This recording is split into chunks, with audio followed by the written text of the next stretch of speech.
ugu dambeyntiina waxaad maqashayn badan iyadoo la leeyahay haddii waxaad doonayso aad weydo waxaad ka fursan weyda ayaa la yeelaa taasna waxaa looga jeedaa arrin kasta oo kula soo gudboonaada haddaba arrintaa lafteeda ayaa waxa ay ku dhacday oo noloshiisa ku maareeyey nin dhallinyaro ah oo 27 jira oo u dhashay waddanka Ethiopia ninka dhallinyarada ayaa waxa la yiraahdaa Chokole Mempero ninkan ayaa noloshu ay aad iyo aad ugu adkaatay isagoo caruura oo aabihii uu dhintay oo agoonnimo ku soo koray hooyadiina nin kala guursaday dabadeedna waxa uu suurtageli weyday in qoyskoodu markaas ay u koraan wixii uu nolosha ku maarayn lahaa marka dambe ee waxbarasho uu ku heli lahaa wax kale iska daayo dugsigii hoose in la qoro ayaa u suurtageli weyday dabadeedna wuxuu ka dhaqaajiyay halkii hooyadii iyo ninkii guursaday adeerka uu ahaa ay joogeen oo wuxuu miciinsaday halkii ay deganaayeen awowgii iyo qoyskooda kale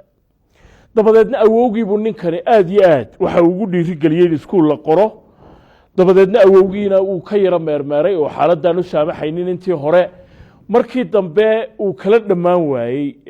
doonitaankii ama rabitaankiisii uu doonayay in iskuul la qoro ayaa dabadeedna awowgii uu iskuulkii qoray intii haddaba uu iskuulka waday ayaa waxa ku adkaatay ninkaasi dhallinyarada ah oo markaasi aad u daayaraa in uu maareeyo baahiyihii kale ee xagga noloshiisa oo markaasi ay ka mid tahay labiskii ama uniformkii iskuulka uu xidhan lahaa iyo waxoogaagii kale ee uu isku daberi lahaa dabadeedna wuxuu bilaabay inuu kabaha baalasheeyo ama caseeyo uu noqdo sidii uu tii u waday ayaa dabadeedna iskuulkii uu ku dhameeyey dabadeedna wuxuu eegay waxyaabaha suuqa leh ama mihnadaha lagu heli karo shaqooyinka waddanka Ethiopia waxa markaa uu isa siiyo isaga u soo baxday in haddii injineernimo uu barto maadaama Ethiopia ay ku tallaabsanaysay waqtigaasi iyo ilaa imikaba horumar weyn oo dhinaca wax soo saarka iyo warshadaynta wuxuu isagu iska dhaadhiciyay inuu shaqo markaba hore ka helayo dabadeedna chemical engineering buu qaatay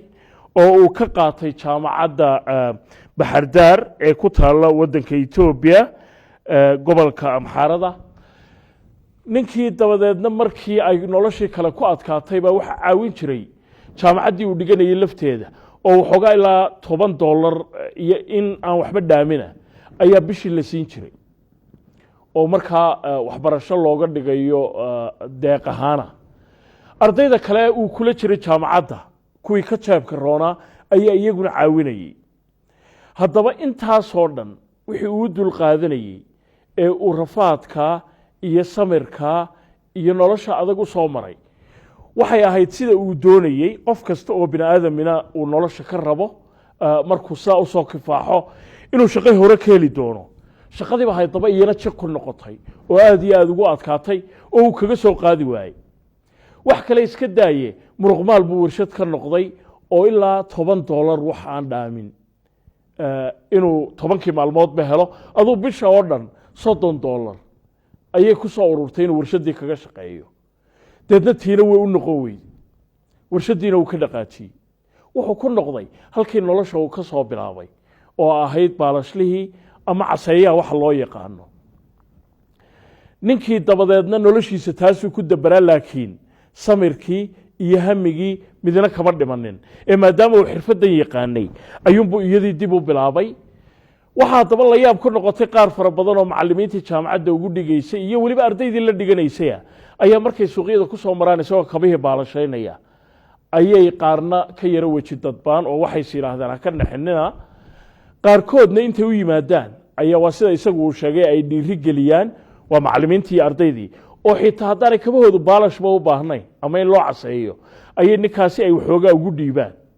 ay markaasi kabaha ka baalashaystaan baalashaynta un maaha deedna waxoogaa kalena way ugu daraan waanay dhiiri geliyaan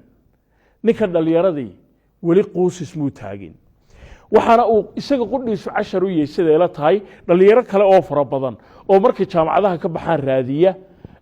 wixii ay soo barteen un inay ku shaqeeyaan laakiin arrintu sidaasi ma aha ee wuxuu leeyahay waqtigu hadduu ku siin waayo wixii uu markaasi ku siiyo